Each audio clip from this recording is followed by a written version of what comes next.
विकसित भारत का लक्ष्य इस देश के लिए एक ऐसा लक्ष्य है जिसे अगले हमने 20-30 सालों में अगर हासिल नहीं किया तो भारत के लिए कहा जा रहा है कि एक मिस्ड अपॉर्चुनिटी होगी। एक ऐसा अवसर है जिसे हर हाल में हमें साकार करना ही है। एक ऐसा सपना है और अगर इस सपने को साकार होना है तो उसका रास्ता उत्तर प्रदेश से होकर गुजरता है, इसमें कोई दो मत नहीं है। भारत को अगर दुनिया की बड़ी अर्थव्यवस्थाओं में शुमार होना है, नंबर 3 की अर्थव्यवस्था, नंबर 2 की अर्थव्यवस्था बनना है, तो उत्तर प्रदेश की समृद्धि के बगैर यह संभव नहीं है।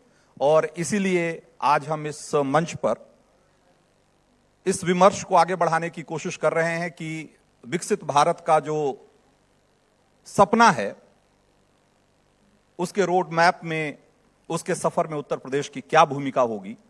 और इस पर चर्चा करने के लिए आज हमारे साथ स्वतंत्र देव सिंह हैं मंच पे, जो कि उत्तर प्रदेश में मंत्री के तौर पे, जल शक्ति मंत्री के तौर पे तो हैं ही, साथ में इनकी पहचान संगठन के एक मंझे हुए नेता के रूप में रही है।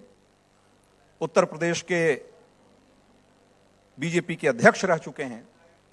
इसलिए आज हम इनके मंत्रालय से जुड़ी हुई जो बातें हैं उस पर तो चर्चा करेंगे ही, साथ ही उत्तर प्रदेश का जो राजनीतिक परिदृश्य है और 2027 के चुनाव को लेकर जो बातें हो रही है उस बारे में भी आपसे बातचीत करेंगे। आपका हमारे मंच पर बहुत बहुत स्वागत है स्वतंत्र देव सिंह जी। तो सबसे पहला सवाल तो ये कि जब जल संसाधन मंत्रालय से जल शक्ति मंत्रालय नाम हुआ तो ये उम्मीद जगी कि इस देश में जो 3 बुनियादी सवाल थे, प्रश्न थे, लोग कहते थे कि सड़क, बिजली और पानी। तो सड़क और बिजली की समस्या बहुत हद तक पिछले कुछ सालों में खत्म हुई। खत्म तो मैं नहीं कहूंगा, लेकिन ये कहेंगे कि समस्या बहुत हद तक उसका समाधान निकला। पानी आज भी एक समस्या है और जब हम देखते हैं कि आज भी देश के अलग अलग हिस्सों में खराब पानी, संक्रमित पानी पीने की वजह से लोगों की मौत हो रही है, तो यह सवाल अचानक से बड़ा हो जाता है। आज उत्तर प्रदेश में जो हर घर जल या नल से जल वाली जो प्रोजेक्ट है, जो मिशन है, वो कहां तक पहुंचा है और आपके अल्टीमेटम के बाद क्या वो तय समय सीमा में पूरा हो जाएगा? ये भी महत्वपूर्ण है। जल जीवन मिशन, लोगों को पानी देना है, लेकिन पानी आएगा कहां से? भूजल स्तर का कितना दोहन आप करेंगे? जब मैं जल शक्ति मंत्री बना, लगभग हमारे 71 के आसपास बांध हैं, बैराज हैं और लगभग हमारी बंधियां हैं जहां पानी हम संरक्षित करते हैं। और पीने के लिए पानी, औद्योगिक के लिए पानी और सिंचाई के लिए लगभग 76,000 और 526 किलोमीटर हमारी नहरें हैं। और सभी टेल तक पानी, यानी खेत तक पानी देना है, पीने के लिए पानी देना है और उद्योग के लिए पानी देना है। गर्मी आते आते हमारी यमुना में बिल्कुल पानी नहीं बचता है। यमुना में तो बाढ़ के समय भी पानी, जो क्षमता उसकी चलने की, जब यमुना में पानी स्थिति रहती है कि गर्मी आते आते पानी सप्लाई।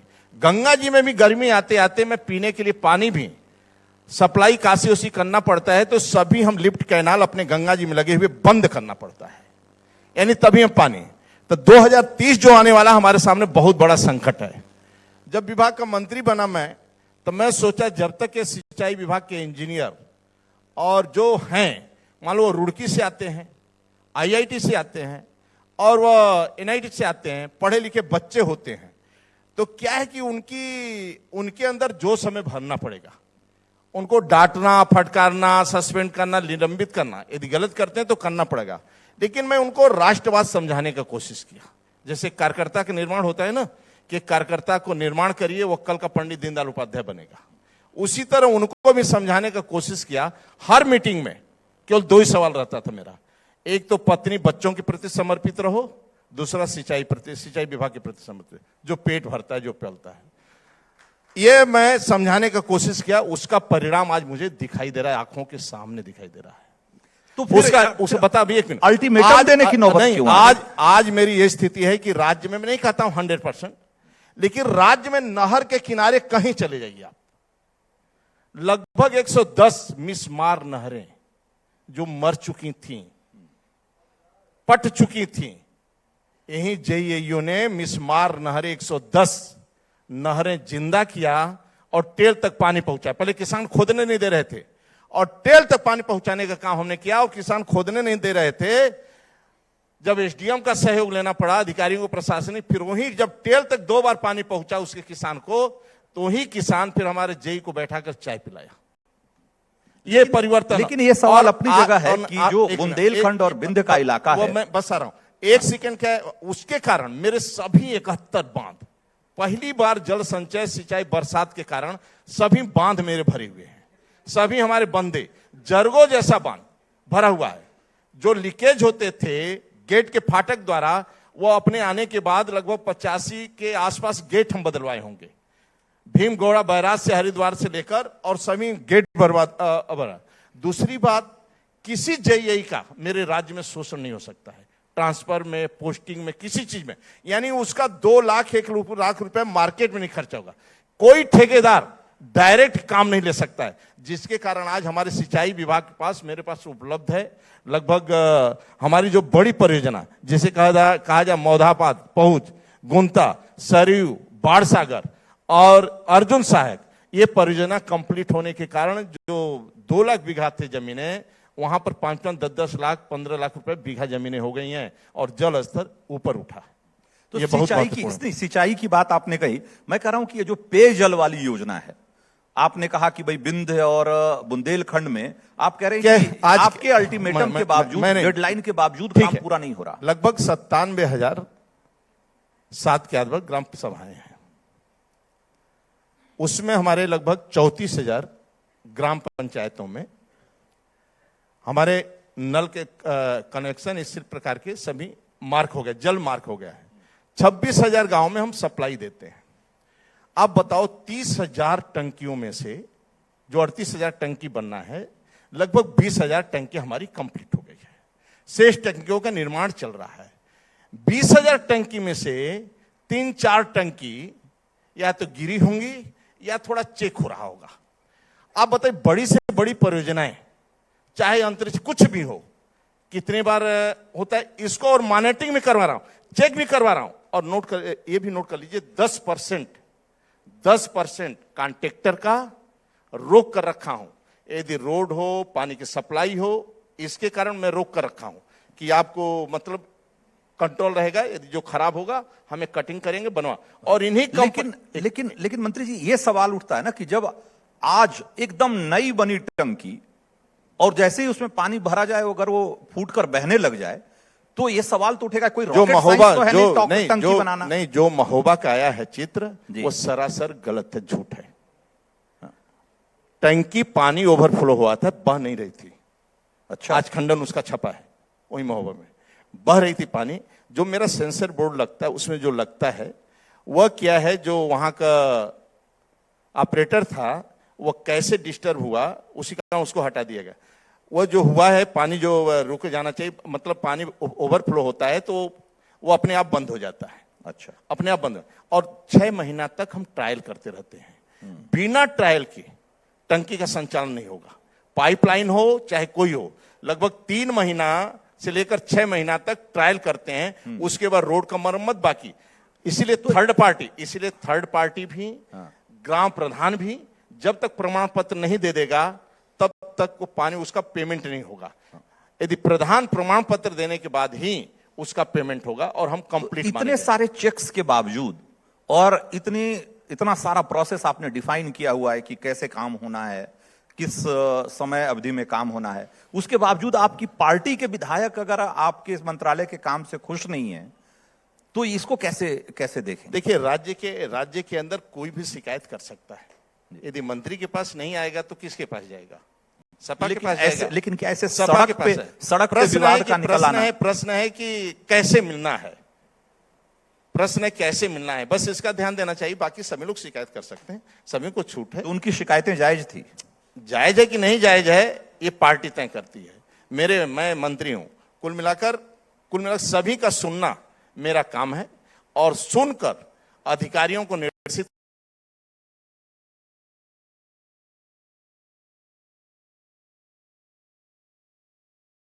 आप उत्तर प्रदेश में पता कर सकते हैं, ये सिंचाई विभाग जल जीवन मिशन मेरा नहीं है।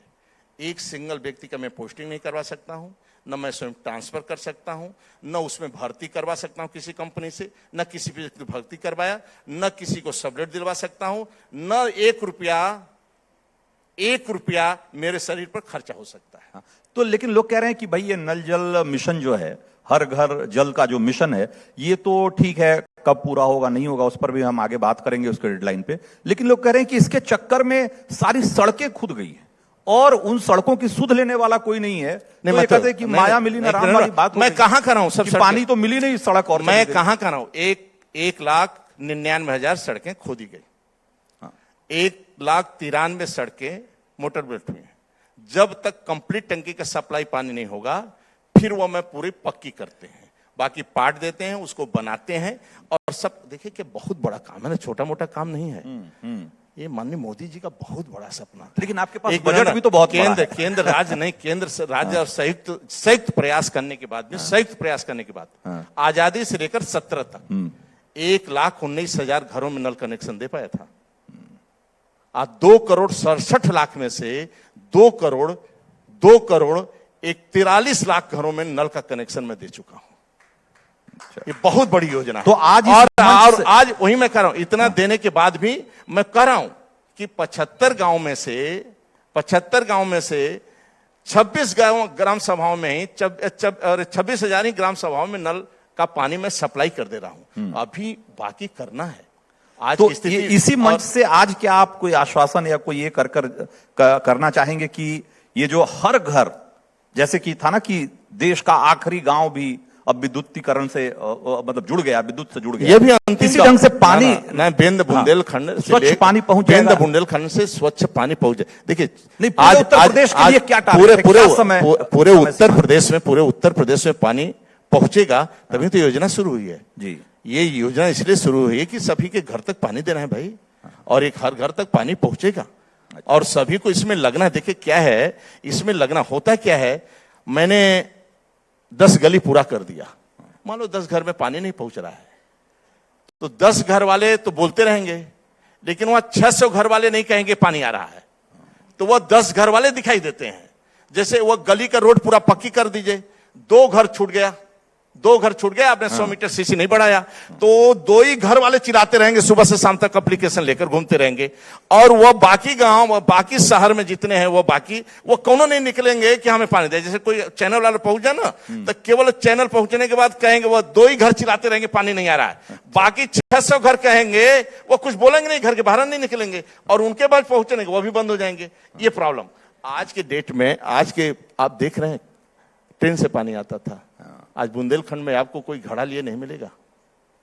कोई योजना हमारी जो चौपट है, मान लीजिए गुस्सा, और सबसे नोट कर लीजिए बड़वार झील, जहां पर मैं पानी कभी भर नहीं पाता था, उसको भरने के कारण 20-20 साल बाद पानी, पनाही टैंक हमारा है, जो सीवेज रिसर्च ये होता था ना, आज ये डैम हमारे सब भर गए हैं। चित्रकूट हुआ, ललितपुर हुआ, ये सब इलाका में, इसी कारण मेरा भर गया है। और आज उसी का परिणाम है कि सिंचाई विभाग में यही अंकित टंकी का थोड़ा अपना दिखाई देता है, लोगों का नजर है कि कॉन्ट्रैक्टर हैं, बड़े सप्लायर हैं, सब बड़े वो हैं, तो मैं ज्यादा मतलब भी नहीं रखता हूं, केवल चेक करता रहता हूं। दूसरी इनकी मॉनिटरिंग, और जो भी इसमें गलती और जो दोषी पाएंगे, लगभग समझ लीजिए 4-5 इंजीनियर नौकरी से हटा दिए गए हैं, सैकड़ों के लोगों के खर्च जांच बैठी, सच में कई कंपनियों को 7 से 10% पैसा काटा गया, निलंबित किया गया, FIR दर्ज किया, जेल भेजने की नौबत।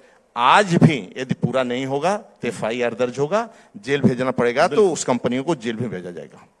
तो स्वतंत्र देव सिंह जी, आज हम लोग 2026 में हैं और 2027 की लड़ाई मतलब अब बहुत दूर नहीं रही, और आप सरकार के साथ साथ संगठन में भी एक लंबे समय से सक्रिय रहे हैं, तो बहुत सारे सवाल जो आज की तारीख में लोगों के जेहन में आ रहे हैं कि क्या 2027 की लड़ाई 2022 में जैसे आपके नेतृत्व में अध्यक्ष के तौर पे आपने जिस तरह की लड़ाई लड़ी और जिस तरह की जीत दर्ज की वैसी होगी, या उसका परिणाम भी ये 2024 के लोकसभा चुनाव की तरह होगा? मतलब ये एक सवाल लोगों के मन में उठ रहा है। संगठन के देखिए, मेरे पास ईमानदार नेतृत्व है,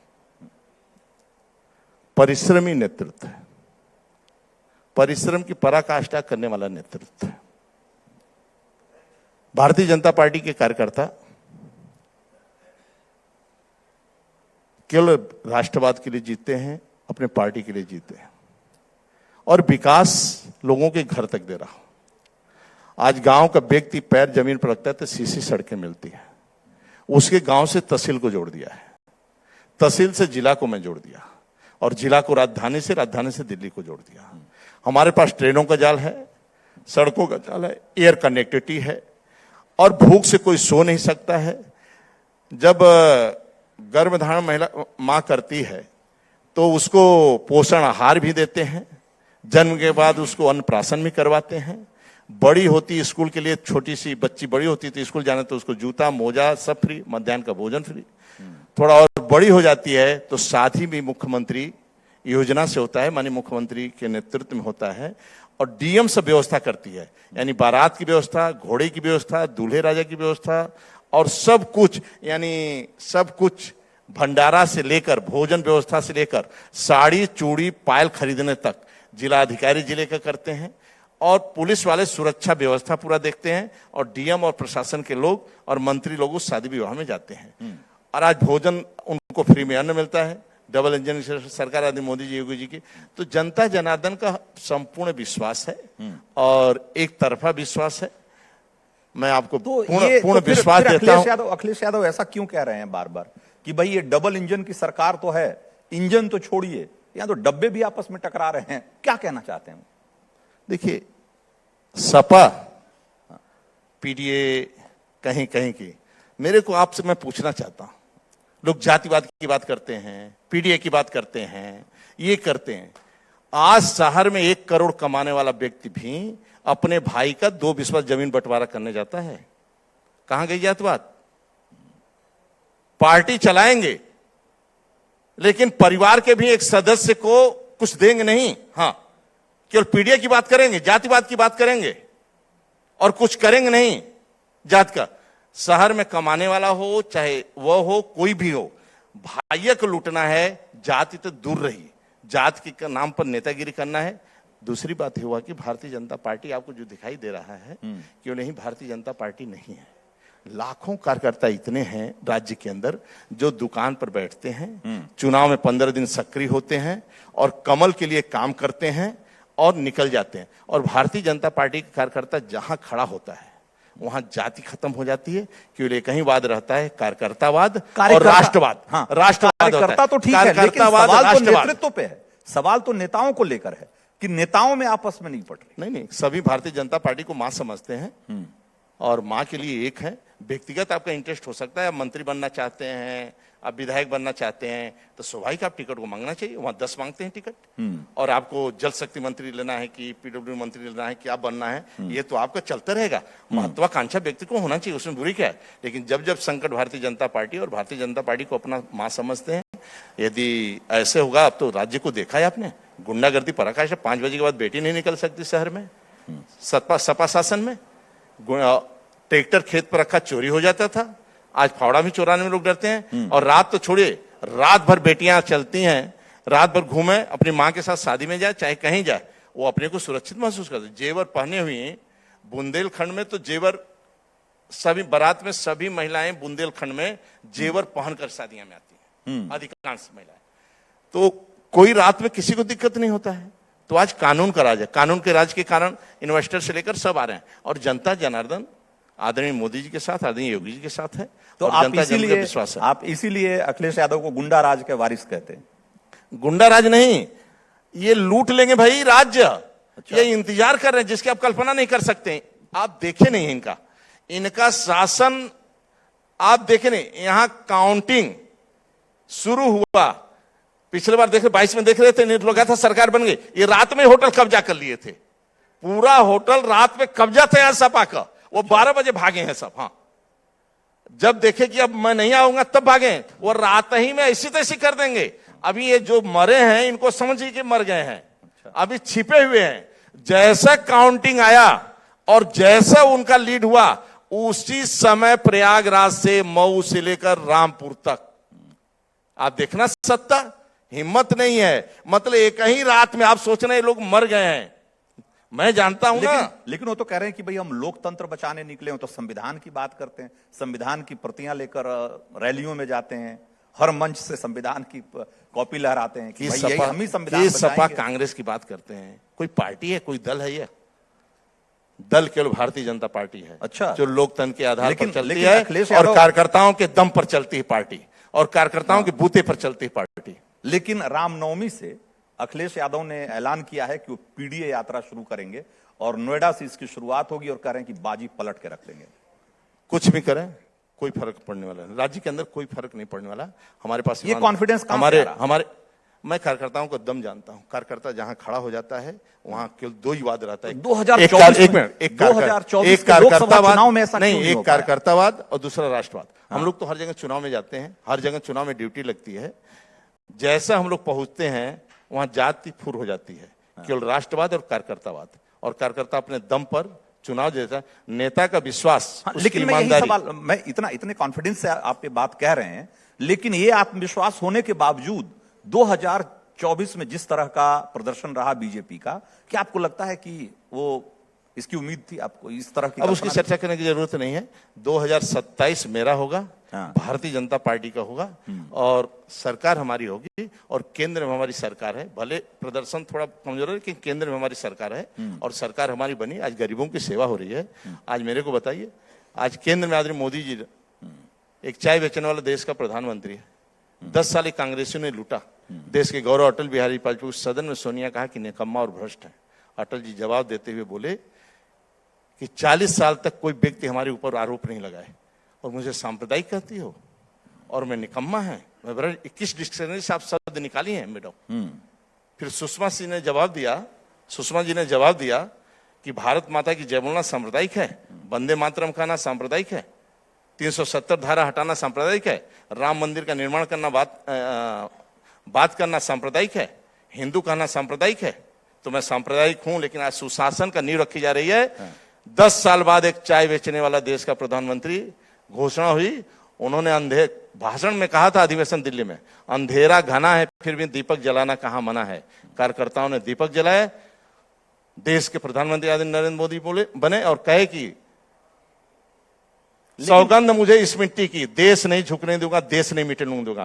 और वहीं कश्मीर के चौक पर आज भी तिरंगा झंडा फहर रहा है, और दुनिया के अंदर जब उतरते हैं तो भारत माता के जय का नारा लगता है। एक झटके में 370 धारा समाप्त और राम मंदिर का निर्माण शुरू हो गए, और एक चीटी नहीं मरी राज्य के अंदर, और एक दंगा नहीं, एक फसाद नहीं। हाँ, तो आप कह रहे हैं कि भाई हमारा कार्यकर्ता राष्ट्रवाद के नाम पर खड़ा होता है, हमारा कार्यकर्ता हिंदुत्व के नाम पे खड़ा होता है। योगी जी कहते हैं कि एक है तो सेफ हैं, मोदी जी कहते हैं, योगी जी कहते हैं कि बटेंगे तो कटेंगे, 80-20 के नारे। और दूसरी तरफ अभी जिस तरह की लड़ाई दिख रही है आपकी पार्टी में, कई बार ब्राह्मण वर्सेस क्षत्रिय, कई बार अगड़ा पिछड़ा, ये पीडीए को लेकर, पिछले दिनों यूजीसी को लेकर जिस तरह की बात हुई, क्या आपको लगता है कि आप हिंदुत्व से हटकर आप जातिवाद की राजनीति पर आप उतर आए? मैं कह रहा हूं, भारतीय जनता पार्टी का केवल एक कार्यकर्तावाद, राष्ट्रवाद, वो जानता है। और जहां हम खड़े होते हैं वहां जातिवाद समाप्त हो जाता है, कार्यकर्तावाद शुरू होता है और राष्ट्रवाद शुरू होता है। और विकास, यही हमारा एजेंडा है। पंडित दीनदयाल उपाध्याय जी से ही जो एकात्म मानव दर्शन, अंत्योदय जो दे गए हैं, जो कार्य पद्धति हमें दे गए हैं, उसी आधार पर हम लोग काम करते हैं। और उसी आधार जब हमारी सरकार केंद्र में, देश के गौरव अटल बिहारी वाजपेयी, आज आदरणीय नरेंद्र मोदी, केवल गरीबों के कल्याण के लिए, गरीबों के विकास के लिए, और उत्तर प्रदेश आदरणीय मोदी योगी जी, समझ लीजिए एक जनता जनार्दन को कुछ हो जाता है ना, उनकी इच्छा रहती है कि हर व्यक्ति को सुविधा उसके घर तक पहुंचे। नींद नहीं आती भाई, नींद नहीं आती है। मेरा सवाल है कि क्या आपको लगता है, क्योंकि आप संगठन के में से जुड़े रहते हैं और लगातार उसकी नब्ज टटोलते रहते हैं, क्या यूजीसी के मसले ने क्या ये हिंदुत्व एकता का जो आपका एजेंडा है उसको कमजोर किया है? जो विषय आपने उठाया, जो विषय उठाया, चाहे पेपर, ये पेपर में छपते रहते हैं कि विधायक बैठे, वो विधायक बैठे, ये विधायक बैठे, छपते रहते हैं। ये सभी एक लक्ष्य के लिए काम करते हैं और राष्ट्रवाद के लिए काम करते हैं, भारतीय जनता पार्टी की मजबूती के लिए काम करते हैं। पंक्ति के अंतिम व्यक्ति को मान मिले, सम्मान मिले, भरपेट भोजन मिले, रहने को छत मिले, चिकित्सा शिक्षा सुविधा हो, इसके लिए काम करते हैं।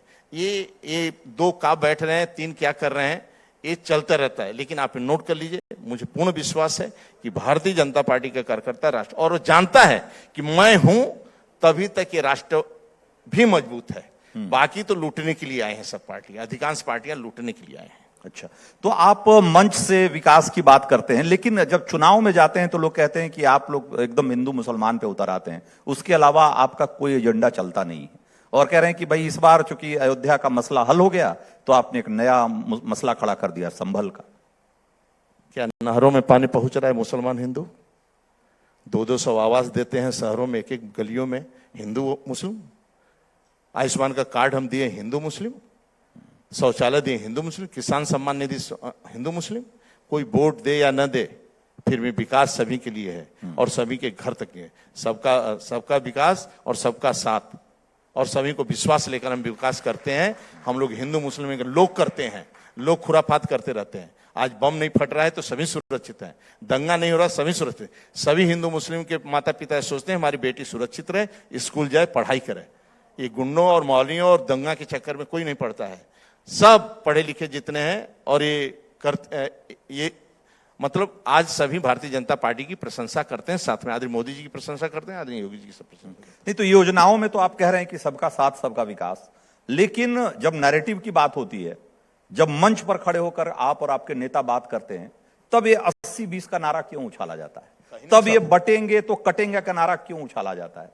ये लोग समझना चाहते हैं कि भाई ठीक है, आपकी योजनाएं तो समावेशी है, आप कह रहे हैं कि हम तो सबके लिए आयुष्मान क्या कार्ड गुंडों बना मवालियों से होशियार रहो, मतलब उनके चक्कर में नहीं पड़ना है। हाँ। उनके चक्कर में नहीं पड़ना, उनसे होशियार रहो। लेकिन पढ़े लिखे मुसलमान हिंदू वो समझते हैं देश मेरा है, वो जानते हैं पाकिस्तान में क्या हो रहा है, वो जानते हैं बांग्लादेश में क्या हो रहा है। लेकिन यहाँ के पढ़े लिखे लोग जो मुसलमान इस राज्य से, देश से प्रेम करते हैं, वो सभी साथ में, हाँ, और आपके साथ रहते हैं। लेकिन आपको वोट तो नहीं मिलता। अब तो ये निर्णय अगर आपके साथ हैं तो आपको वोट भी मिलना चाहिए। हो सकता है 27, आखिर क्या वजह है कि आप हो सकता है 27 में एक तरफा दे दें सब। अच्छा।